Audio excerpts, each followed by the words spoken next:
Hi friends, welcome back to my channel. இன்னைக்கு ஒரு full day vlog தான் இந்த வீடியோல பார்க்க போறீங்க. டைம் வந்து இப்போ 5:30 ஆகுது. நார்மலாவே பசங்களுக்கு இங்க ஸ்கூல் பஸ் வந்து 6:30 மணிக்கு வந்துரும். நான் வந்து ஒரு 5 மணிக்கெல்லாம் எழுந்திருவேன்.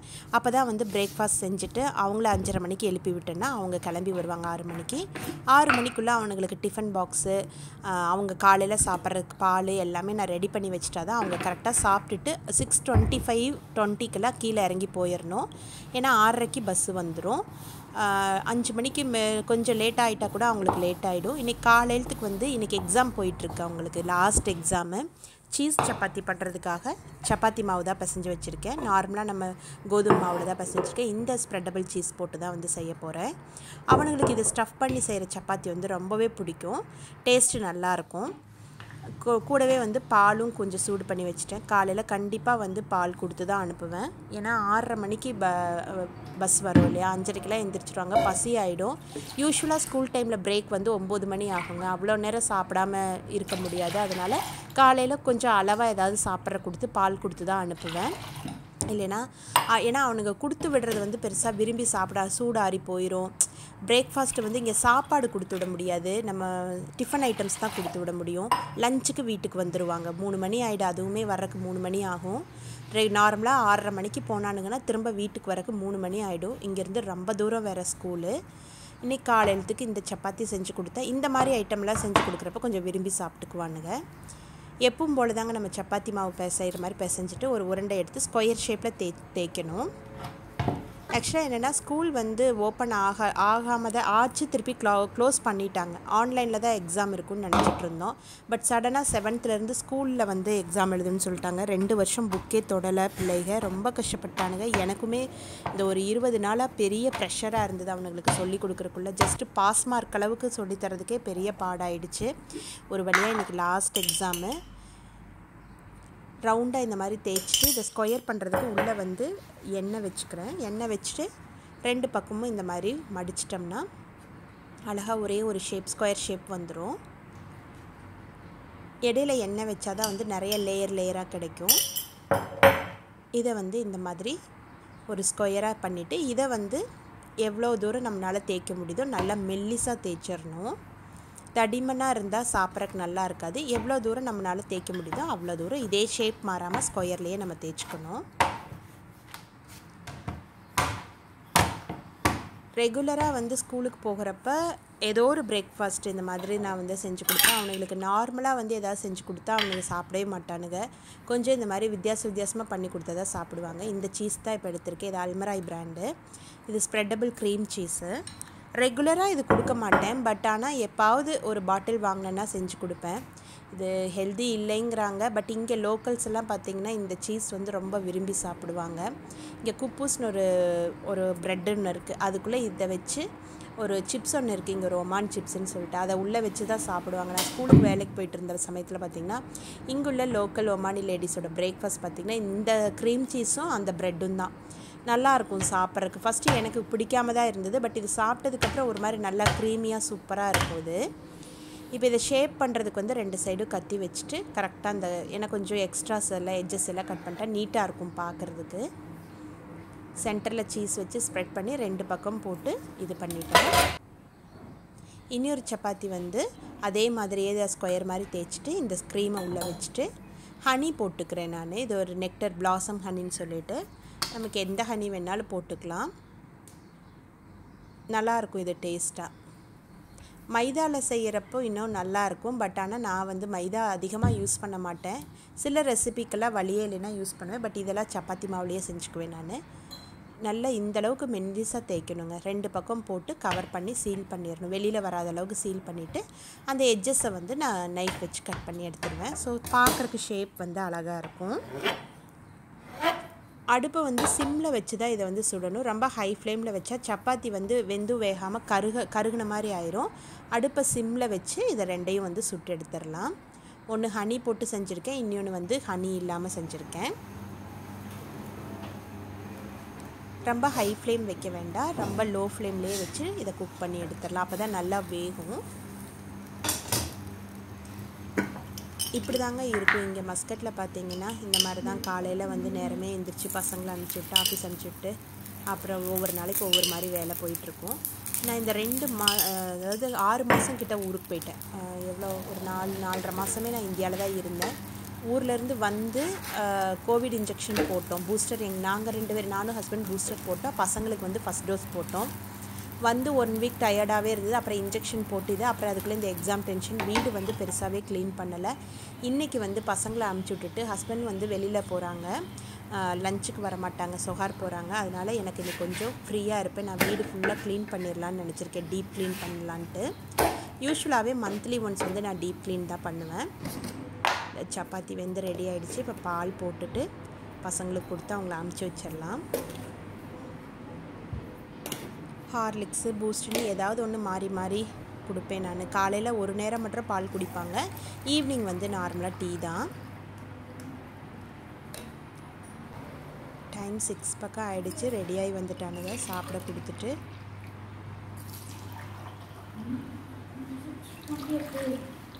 இப்போ வேணும்னா சாப்பிடுவானுங்க, இல்லைன்னா பாக்ஸில் போட்டு தர சொல்லிட்டானுங்க. இன்றைக்கி வேணான்ட்டானுங்க. ஸோ பாக்ஸில் ஸ்கூலில் போய் சாப்பிட்டுக்கிறேன்ட்டாங்க, அதனால் பாக்ஸில் போட்டு கொடுக்குறேன் நான்.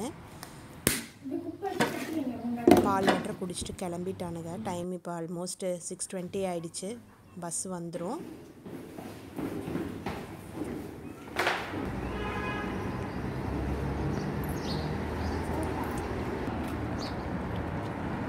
இப்படி தாங்க இருக்கும் கீழே, எங்கள் ஃப்ளாட்ஸுக்கு கீழே வந்து இந்த மாதிரி தான் இருக்கும். டைம் 6:30 ஆகிடுச்சு.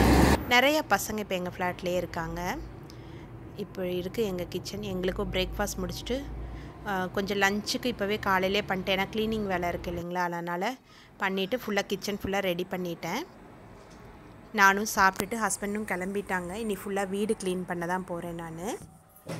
ஃபஸ்ட்டு என்ன பண்ணுவேன்னா, யூஸ்வலாகவே ஒரு மாதத்துக்கு ஒருக்கா ஸ்க்ரீனை எல்லாமே கழட்டி துவைச்சிருவேங்க. நான் ஃபுல்லாக எல்லா ஸ்க்ரீனுமே கழட்டி துவைச்சிருவேன். மந்த்லி ஒன்ஸு இல்லைன்னா ஒரு 40 days ஒன்ஸ் ஆகிடுச்சுன்னா எல்லா ஸ்க்ரீனையும் கழட்டி வாஷ் பண்ணிடுவேன். ஃபஸ்ட்டு வந்து ஸ்க்ரீன்ஸ் எல்லாம் கழட்டி வாஷ் போட்டு அதுக்கப்புறம் மேட்டு இதெல்லாம் போட்டு அதுக்கப்புறம் இன்றைக்கி, ஏன்னா நான் ரொம்ப நாள் ஆகிடுச்சு நல்லா டீப் க்ளீன் பண்ணி. அதான் நான் சொன்னேன் இல்லைங்களா, ஊர்லேருந்து வந்துட்டு செய்ய முடியல, எக்ஸாம் வரவும் அவனுங்களே பார்த்துட்டு முடியல. இன்றைக்கி கம்ப்ளீட்டாக வந்து ரூமை வந்து க்ளீன் பண்ணுவோம். நான் ரெகுலராகவே இந்த மாதிரி டீப் க்ளீன் மந்த்லி ஒன்ஸ் பண்ணுவேங்க. பண்ணுறப்ப வீடு வந்து எப்போவுமே பளிச்சுன்னு இருக்கும். இங்கே ஏசி ரெகுலராக யூஸ் பண்ணுறதுனால டஸ்ட்டு வேறு அதிகமாக வரும். அது எங்கேருந்து தான் வரும்னே தெரில, ரொம்ப தூசியாக இருக்கும். எல்லா ரூம்லேருந்து ஸ்க்ரீனை ஃபுல்லாக கழட்டிட்டு மேட்டை 2வது டைம் போட்டுவிடுவேன். ஹாலில் இருக்க இதையும் கழட்டணும். இப்போது மேட்டுமே நான் இங்கே வாஷிங் மிஷினில் தாங்க போடுவேன். இங்கே துவைக்கிற கல் இல்லை, அதனால எல்லாமே மிஷின் தான். ஃபஸ்ட்டு ஸ்க்ரீன்ஸ் எல்லாம் ஒரு லோட் போட்டு விட்டுட்டு அது துவைச்சி முடிச்சதுக்கப்புறம் மேட் எல்லாமே போட்டு துவைக்கணும். உள்ளே சோப் பவுடரு, கம்ஃபர்ட் ஒரு மூடி ஊற்றிக்கிட்டேன். இதை ஆன் பண்ணி விட்டுட்டு அடுத்தடுத்து ஒவ்வொரு வேலையாக செய்ய ஆரம்பிக்கணும்.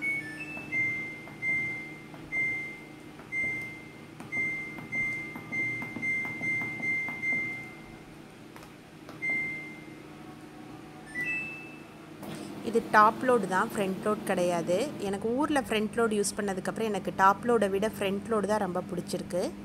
துவைச்சதுக்கப்புறமா இப்போ வந்து என்ன பண்ண போகிறேன்னா, ஃபேனு எல்லாமே கொஞ்சம் டஸ்ட் அடிக்கணும், ஏசிக்கு எல்லாமே டஸ்டிங் பண்ணணும். இந்த விண்டோவில் வந்து பயங்கரமாக தூசி வரும். அப்பப்போ நம்ம செஞ்சுக்கிட்டே இருக்கணும். செஞ்சுட்டே இருந்தாலுமே வந்து டக்கு டக்குன்னு இது ஒரு மாதிரி பொடி மண் மாதிரி வந்து நிறைஞ்சிரும். ஃபஸ்ட்டு ஃபேனை வந்து இந்த டஸ்டிங் பண்ணி வெறும் துணி வர துணியால் டஸ்டிங் பண்ணி விட்டுட்டு என்ன பண்ணுவேன்னா, அந்த குட்டி குட்டியாக இருக்கிற தூசையெல்லாம் ஃபஸ்ட்டு தட்டிட்டு ஒரு ப்ளீச் லிக்விட் ஒன்று இருக்குது, அதை நான் காட்டுறேன். அதை போட்டு துடைக்கிறப்ப புது ஃபேன் மாதிரி ஆகிடும். ஃபஸ்ட்டு ஒரு தூசி ஃபுல்லாக தட்டி விட்டுட்டு, ரெண்டாவது இந்த குளோரக்ஸ் ப்ளீச்சுன்னு சொல்லிட்டு இங்கே கிடைக்கும். அப்படி வந்து ஊர்லேயுமே இப்போ இந்த மாதிரி ப்ளீச்சிங் லிக்விட்ஸ் நிறையா வந்துருச்சு. அப்படி இல்லைன்னா கூட நம்ம இந்த ப்ளீச்சிங் பவுடர் இருக்குங்களா, லைட்டாக கொஞ்சமாக போட்டுட்டு ஏதாவது ஒரு சோப் லிக்விட் போட்டு தண்ணியில் மிக்ஸ் பண்ணி ஃபேனை துடைச்சோம்னா ஃபேன் வந்து சூப்பராக இருக்கும். அதுக்கப்புறம் நம்ம ரெகுலராக இந்த மாதிரி செய்கிறப்ப எப்பவுமே பார்க்குறதுக்கு பளிச்சுன்னு இருக்கும் ஃபேன் பார்த்தா. இப்போ நான் அந்த ப்ளீச் கொஞ்சம் போட்டு டைல்யூட் பண்ணிட்டேன். இது வந்து கொஞ்சம் ஹார்ஷாக இருக்கும் இது கெமிக்கல், அதனால் க்ளவுஸ் போட்டுட்டு தான் நம்ம செய்யணும், இல்லைனா கையெல்லாம் ஒரு மாதிரி ஆகிடும். இப்போ இந்த லிக்விட் போட்டு இந்த ஃபேனை துடைக்கிறப்ப ஃபேன் வந்து புது ஃபேன் மாதிரியே இருக்கும் எப்போவுமே. நான் ரெகுலராகவே இப்படி தான் ஃபஸ்ட்டு தூசியை ஃபுல்லாக தட்டி விட்டுட்டு அதுக்கப்புறமா இந்த லிக்விட் போட்டு கம்ப்ளீட்டாக துடைக்கிறப்ப பளிச்சுன்னு இருக்கும் ஃபேன். மாதத்துக்கு ஒருக்கா இந்த மாதிரி தான் நான் செய்வேன் நான். எப்பவுமே ஃபேன் வந்து கருப்பு கலர்லேயே தெரியாது. நம்ம இந்த மாதிரி செய்யறப்ப நல்லாயிருக்கும். ரொம்ப கிச்சன் பக்கத்தில் இருக்க ஃபேன் எல்லாம் இந்த எண்ணெய் பிசு கப்பி ஒரு மாதிரி கருப்பு கலரில் இருக்கும். அது எல்லாமே கூட போயிடும் இந்த மாதிரி நம்ம செய்கிறப்ப. உங்களுக்கு ப்ளீச் லிக்விட் கிடைக்கலனா ப்ளீச்சிங் பவுடரும் கொஞ்சம் சோப் லிக்விடும் போட்டு மிக்ஸ் பண்ணி பண்ணிக்கலாம். இப்போ ஜன்னல் ஃபுல்லாக டஸ்டிங் எடுக்கிறேன். இங்கே வந்து இந்த ஃப்ளாட்டில் வந்து இந்த மாதிரி டைப் ரொம்ப கஷ்டம் இது க்ளீன் பண்ணுறது. இந்த ஸ்லைடிங் டைப் டோரு எதுக்கு இந்த மாதிரி கொடுக்குறாங்கன்னே தெரியல. இந்த ஸ்லைடுக்குள்ளே எல்லாம் வந்து குட்டியாக இருக்கும், கையும் போகாது ஒன்றும் போகாது. இது மாதிரி சின்ன ப்ரஷ் வச்சு ஃபஸ்ட்டு எல்லாத்தையும் தள்ளி விட்டுட்டு அதுக்கப்புறமா வந்து கிளாஸ் எல்லாம் துடைக்கணும். எனக்கு ரொம்ப கஷ்டமே வந்து இந்த ஜன்னல் துடைக்கிற வேலை தான். இங்கே எவ்வளோ தான் நம்ம துடைச்சாலும் அவ்வளோ மண் வந்து சேர்ந்துக்கும். பட் துடைக்காமே விட முடியாது. அட்லீஸ்ட் உள்பக்கமாவது நல்லா வெளியில் ரொம்ப போகாது. ஓரளவுக்கு உள்பக்கத்தை மட்டும் நான் மண் ஃபுல்லாக எடுத்து விட்டுருவேன். இது நான் என்ன பண்ணுவேன்னா ரெகுலராக ஒரு மாதத்துக்கு ஒருக்கா நான் செஞ்சு வச்சுருவேன். நான் இந்த ஜன்னல் துடைக்கிறப்ப நான் வேறு எந்த வேலையுமே செய்ய மாட்டேன். அவ்வளோ நேரம் ஆயிடும். ஒரு ஜன்னல் துடைக்கிறதுக்கு ஒரு 1/2 hour எல்லாம் ஆகிடுங்க. இது இப்போ ஊர்லேயுமே இந்த பிவிசி விண்டோ வந்து இப்போ நிறையா வீட்டில் இப்போ புதுசாக வீடு கட்டுறவங்க வந்து பிவிசியில் செய்கிறாங்க. இது லைஃப் நல்லா இருக்குது. ஆனால் இந்த க்ளீன் பண்ணுறது கொஞ்சம் கஷ்டமாக தான் எனக்கு ஃபீல் ஆகுது. மேபி இந்த மாதிரி டைப் வச்சோம்னா கொஞ்சம் ஈஸியாக இருக்கும்னு நினைக்கிறேன். அதுக்கப்புறம் இந்த குட்டி ப்ரஷ் போட்டு வேக்கமில் எல்லா மண்ணையும் எடுத்துடுவேன். மண்ணை ஃபுல்லாக எடுத்து விட்டு இந்த வேக்கம் வந்து பயங்கர எனக்கு யூஸ் ஆகுதுங்க. ஃபுல்லாக இது கம்ப்ளீட்டாக சக் பண்ணி எடுத்துகிட்டு இந்த மண் இப்போ எவ்வளோ மண் இருந்துச்சு பார்த்தீங்களா. ஃபுல்லாக இப்போ டஸ்டிங் பண்ணி எடுத்துட்டேன். இப்போ விண்டோ ஃபுல்லாக வந்து ஃபஸ்ட்டு வெறும் துணியால் இப்படி தொடச்சிட்டு நம்ம ஊர்லேயுமே வந்து ஜன்னலில் இருக்க கண்ணாடியை வந்து வர துணியில் தொடச்சிட்டு ஏதாவது ஒரு கிளாஸ் கிளீனர் போட்டு தொடச்சோம்னா அப்படியே விண்டோ பளபளன்னு சூப்பராக இருக்கும். நான் இங்கேயுமே அப்படி தான் ஏதோ ஒரு கிளாஸ் கிளீனர் இந்த பிராண்டுன்னு இல்லை, ஏதோ ஒன்று எது தீருதோ அப்பப்போ எது நல்லாயிருக்கோ ஏதோ ஒரு கிளாஸ் கிளீனர் வாங்கி வச்சுப்பேன். ஃபுல்லாக போட்டு துடைக்கிறப்ப விண்டோ சூப்பராக ஆகிடும். இது நான் எந்த மாதிரி டைமில் செய்வேன்னா மத்தியான டைமில் வந்து எப்பாவது நான் ஃப்ரீயாக இருக்கேன்னா அப்பப்போ கிளாஸை வந்து தொடச்சிக்குவேன். ஊருக்கு போனதுனால தான் இவ்வளோ நாள் ஆயிடுச்சு க்ளீன் பண்ணுறதுக்கு. இல்லைன்னா நான் அப்பப்போ இதை செய்யறதுனால எனக்கு கஷ்டமாகவே இருக்காது. இன்றைக்கி வந்து ரொம்ப நாள் க்ளீன் பண்ணாமல் செய்கிறனால நிறைய தூசி இருக்குது. ஃபேன் தொடச்சிட்டேன். விண்டோ இப்போ எல்லா ரூமில் விண்டோவையும் ஃபஸ்ட்டு டஸ்டிங் பண்ணிகிட்ருக்கேன். ஒட்டடையும் அடிக்கணும். கண்டிப்பாக வீட்டில் வந்து ஒட்டரை அடிக்கவே விடக்கூடாது. நம்ம ஒட்டரை தொங்கவே கூடாது. அது வந்து நல்லதில்லைன்னு சொல்லுவாங்க. ஸோ நம்ம வந்து முடிஞ்ச அளவுக்கு கண்ணில் நீங்கள் ஒட்டரைன்னு பார்த்துட்டா கையோட ப்ரஷ் எடுத்து தொடச்சிருங்க. ஒட்டரையே இருக்க விடாதீங்க வீட்டில் மட்டும். ஒற்றை இருக்கிறது நல்லதில்லை. கண்டிப்பாக வெளிப்பக்கெல்லாம் பிடிக்கும். இந்த எங்கள் கார்த்திக்கு வந்து இது ஒரு பழக்கம் இருக்குது. மார்க்கர் கையில் எடுத்தால் கதவில் எழுதி வச்சுருவான். இது ஒரு மாதிரி பிவிசி டோராக எழுதுறதுக்கு போர்டு மாதிரியே யூஸ் பண்ணுவான். கண்டிப்பாக வந்து எனக்கு வேலை செய்கிறப்ப எவ்வளோதான் சத்தம் போட்டாலும் நான் பார்க்காத டைமில் இந்த மாதிரி எழுதி வச்சுருவான். இதையுமே இந்த கிளாஸ் கிளீனர் போட்டே தான் நான் துடைக்க போகிறேன். இது போயிடும். கிளாஸ் கிளீனர் போடுறப்பவே வந்து இந்த மார்க்ஸ் எல்லாமே நீட்டாக பளிச்சுன்னு ஆகிடும். பயங்கர தூசி கதவெல்லாம் கூட ஒட்டுங்க இங்கே. அது எங்கேருந்து தான் வரும்னே தெரியாது. இதுவும் வந்து நான் என்ன பண்ணுவேன்னா ஒவ்வொரு டைமில் ஒரு நாளுக்கு ஆஃப்டர்நூன் டைம்லையோ இல்லை எப்போ ஃப்ரீயாக இருக்கேனோ அப்போ என்ன பண்ணிடுன்னா ஸ்விட்ச் போர்டு இந்த டோரை எல்லாத்தையும் தொடச்சிருவேன். ஒட்டுக்கா க்ளீன் பண்ணுறப்ப கஷ்டமாக இருக்கும். இன்றைக்கி வந்து வேறு வழி இல்லை. ரொம்ப நாள் ஆகிட்டதுனால எல்லாமே ஒரே நாளில் செய்கிறேன். அப்பப்போ இந்த ஸ்விட்ச் போர்ட்ஸ் எல்லாம் வந்து இந்த க்ளீனர் போட்டு துடைக்கிறப்ப புது ஸ்விட்ச் மாதிரியே இருக்கும். இப்போ எல்லாமே டஸ்டிங் பண்ணிவிட்டேன். இன்னும் நான் பெட் ஸ்ப்ரெட் கழட்டலை. ஏன்னா இந்த தூசியெல்லாம் பெட்டு மேலே படும். அப்புறமா ஃபஸ்ட்டு என்ன பண்ணிட்டேன்னா இந்த தூசியெல்லாம் கூட்டிட்டேங்க. வெறும் சீமார் வச்சு கூட்டி எடுத்துட்டேன். கொஞ்சம் இடமா தான் செய்கிறேன். ஏன்னா பெட்டு கடியிலெல்லாம் நம்ம துடைக்க முடியாது இல்லையா. அதனால் ஃபஸ்ட்டு ஒரு பெட்டை நகர்த்தி அந்த ஏரியாவில் இருக்கிறத பழைய மாப் வச்சு ஃபஸ்ட்டு துடைக்கிறேங்க. இது உங்கள் வீட்டில் பழைய மாப் இருந்ததுன்னா அதை தூக்கி போட வேண்டாம். அது ஓரளவுக்கு நல்லா கண்டிஷனில் இருக்கையிலே அதை வச்சுக்கோங்க. ஃபஸ்ட்டு ரொம்ப இந்த மாதிரி டஸ்டிங் பண்ணுறப்ப தர ரொம்ப அழுக்காக இருக்கிறப்ப பழைய மாப்பில் ஒருக்கா துடைச்சிட்டு அப்புறம் புது மாப்பில் துடைக்கிறப்ப நல்லாயிருக்கும். அந்த மாதிரி தான் நகர்த்தி கொஞ்சம் ஏரியாவாக நான் கூட்டி அந்த அழுக்கை ஃபஸ்ட்டு நான் பழைய மாப் வச்சு எடுத்துகிட்ருக்கேன். ஃபஸ்ட்டு அந்த காட்டுக்கடியில் இருந்த டஸ்ட்டை ஃபுல்லாக கூட்டி எடுத்து அங்கே தொடச்சிட்டேன். ரெண்டாவது இந்த பக்கம் இருந்த பெரிய காட்டை நகர்த்தி இங்கே கூட்டியிருக்கு. இந்த மாதிரி 3ஆக செக்ரிகேட் பண்ணி தான் தொடச்சிருக்கேன். அப்போ தான் பளிச்சுன்னு. ஏன்னா நம்ம எல்லாமே ஒற்றை அடித்து போட்டனால கீழே ஃபுல்லாக தூசியாக இருக்கும். இப்போ கடைசியாக 2 பெட்டையும் அந்த லாஸ்ட்டு போட்டுட்டு இந்த ஏரியா கொஞ்சம் இருக்குங்க. இதையும் தொடச்சிட்டேன்னா இப்போ வந்து பழைய மாப்பில் வந்து அந்த அழுக்கு ஃபுல்லாகவே கூட்டி நான் எடுத்துட்டேன். நிறைய டஸ்ட்டு வந்துச்சு. நீங்களுமே வீடை வந்து இப்படி மாதத்துக்கு ஒரு தடவை க்ளீன் பண்ணுங்கள். நல்லாயிருக்கும். வீடு எப்பவுமே வந்து ஒரு ஃப்ரெஷ்ஷாக புதுசாகவே மெயின்டைன் ஆகிற மாதிரி இருக்கும். என்ன இந்த ஸ்விட்ச் போர்ட் துடைக்கிறதெல்லாம் அப்பப்போ டைம் கிடைக்கல செஞ்சிட்டோம்னா கொஞ்சம் ஈஸியாக இருக்கும். ஜன்னல் துடைக்கிறது இல்லை ஒட்டுக்கா செய்யாமல் அப்பப்போ செஞ்சால் கொஞ்சம் ஈஸியாக இருக்கும். நான் எப்பவுமே அந்த மாதிரி தான் நான் செய்வேன். நான் இப்போ ஃபுல்லாக பழைய மாப் வச்சு தொடச்சி எடுத்துட்டேன். இப்போ வந்து காட்டு எல்லாத்தையுமே பழையபடி எங்கெங்கே வைக்கணுமோ அங்கே வச்சுட்டு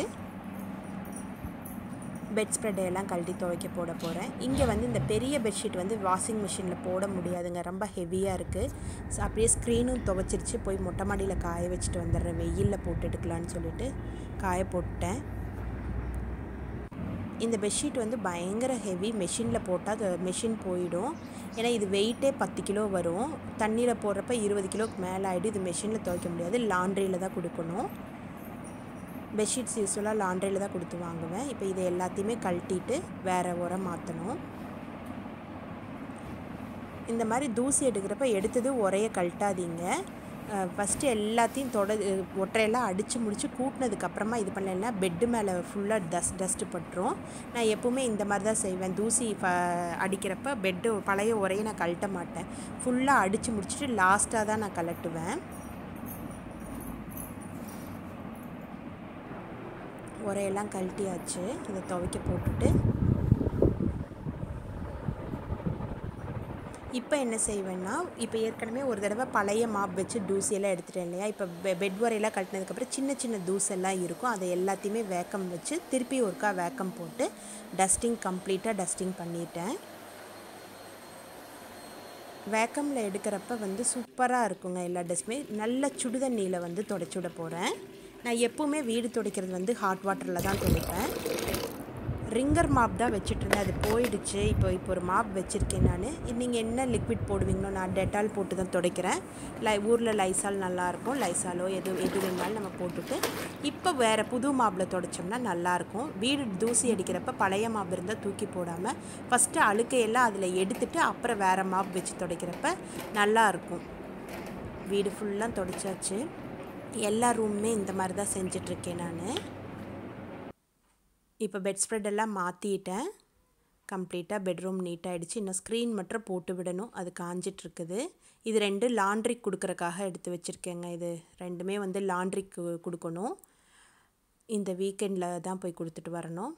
இப்படி தான் துவைச்சி கொடுப்பாங்க. 1.5 ரியால் வாங்குவாங்க. இந்த மாதிரி ஹெவி பெட்ஷீட்ஸ் துவைக்கிறதுக்கு வந்து 1.5 ரியால் வாங்குவாங்க. நீட்டாக துவைச்சி இந்த மாதிரி பேக் பண்ணி கொடுத்துருவாங்க. எப்போவுமே 2 வச்சுக்கிட்டோம்னா கொஞ்சம் ஸ்டாக்கு, ஏன்னா உடனே கொடுத்து வாங்க முடியாது. கொடுத்தா ஒரு 2-3 நாள் ஆகிடும். ஃபுல்லாக பெட்ரூம் க்ளீன் பண்ணிட்டேன். பக்கத்தில் ஸ்டடி ரூம் ஒன்று இருக்குது, அது ஹாலு எல்லா ரூமுமே வந்து ஓரளவுக்கு செஞ்சுட்டேன். இன்னும் கொஞ்சம் வேலை இருக்குது. பாத்ரூம் வந்து கழுவி விடணும். கழுவி விட்டுட்டு குளிச்சுட்டு சாப்பிட்ற டைம் ஆயிடுச்சுங்க. குளிச்சுட்டு வந்துட்டேன் நான். ஏன்னா ரொம்ப டைம் 2 ஆகிடுச்சு. பசங்க வந்துடுவாங்க. சாதம் மட்டும் வச்சுட்ருக்கேன். ரசம் இருக்குது. காலையிலேயே வந்து ரசமும் பீட்ரூட் பொரியலும் செஞ்சுருந்தேன். இப்போ சாப்பாடு மட்டும் வச்சுட்டு சாப்பிட்டுட்ருக்கேன். இன்னும் சாப்பிட்டு முடிச்சு கொஞ்சம் வேலைகள் இருக்குது. இந்த புக் ஷெல்ஃபை வந்து கொஞ்சம் அரேஞ்ச் பண்ணிவிட்டு சாமி டேபிள் வந்து எடுத்து மாற்றி வைக்க போகிறேன். ஃபுல்லாக டஸ்டிங் பண்ணி புக்ஸ் ஃபுல்லாக அடுக்கி வச்சாச்சு. எனக்கு வந்து எப்போ டீப் க்ளீன் பண்ணாலும் சின்ன சேஞ்சஸ் வந்து வீட்டுக்குள்ளே பண்ணிகிட்டே இருப்பேன். அப்போ வந்து நம்மளுக்கு நல்லா இருக்கும். ஒரு மாதிரி டிஃப்ரெண்ட்டான ஃபீலாக இருக்குது. எப்போ ஒரே மாதிரி லுக் இல்லாமல் நான் அப்பப்போ டைனிங் டேபிளை இடம் மாற்றி வைக்கிறது, சோஃபா செட்டை கொஞ்சம் மாற்றி வைக்கிறது, இந்த மாதிரி வேலையெல்லாம் செய்வேன். ஸ்க்ரீன் காஞ்சிடுச்சு. ஸ்க்ரீன் தான் போட்டுட்ருக்கேன் இப்போது. அவ்வளோதான், எல்லா ஒர்க்கும் முடிஞ்சிருச்சு. தம்பி வந்து டீ போட்டு வச்சுருந்தான், டீ குடிச்சிட்டேன். இப்போ கடைசியாக இந்த ஒரு ரூமுக்கு மட்டும்தான் ஸ்க்ரீன் போடணும். அதுவும் போட்டு முடிச்சிட்டேன்னா குளிச்சுட்டு வந்துட்டு சாமி கும்பிட போகிறேன். டீப் க்ளீன் பண்ணி முடிச்சதுமே வந்து இந்த கந்த சஷ்டி போட்டு விட்டு நான் தீபம் போட்டு வச்சேன்னா எனக்கு அவ்வளோ ஒரு மைண்டு வந்து பாசிட்டிவிட்டியாக ஃபீல் ஆகும். எனக்கு எல்லாமே மறந்து போய் ரொம்ப லேஸாக இருக்கிற மாதிரி ஒரு ஃபீல் கிடைக்கும். நீங்களும் வந்து கண்டிப்பாக இந்த மாதிரி ஒரு நாளைக்கு எல்லாம் டீப் க்ளீன் பண்ணிவிட்டு சாமி பாட்டு போட்டுட்டு தீபம் ஏற்றி பாருங்களேன். அவ்வளோ நல்லாயிருக்கும். மனசுக்கு அவ்வளோ ரிலாக்ஸாக ஃபீல் ஆகிற மாதிரி இருக்கும். நான் இந்த வீடியோவை இதோட நான் முடிச்சுக்கிறேன். வீடியோ பிடிச்சிருந்தா மறக்காமல் லைக் பண்ணுங்கள், ஷேர் பண்ணுங்கள், கமெண்ட் பண்ணுங்கள், அப்படியே சப்ஸ்கிரைப் பண்ணி சப்போர்ட் பண்ணுங்கள். இன்னொரு வீடியோவில் உங்கள் எல்லாரையும் பார்க்குறேன். தேங்க்ஸ் ஃபார் வாட்சிங். See you. Bye bye.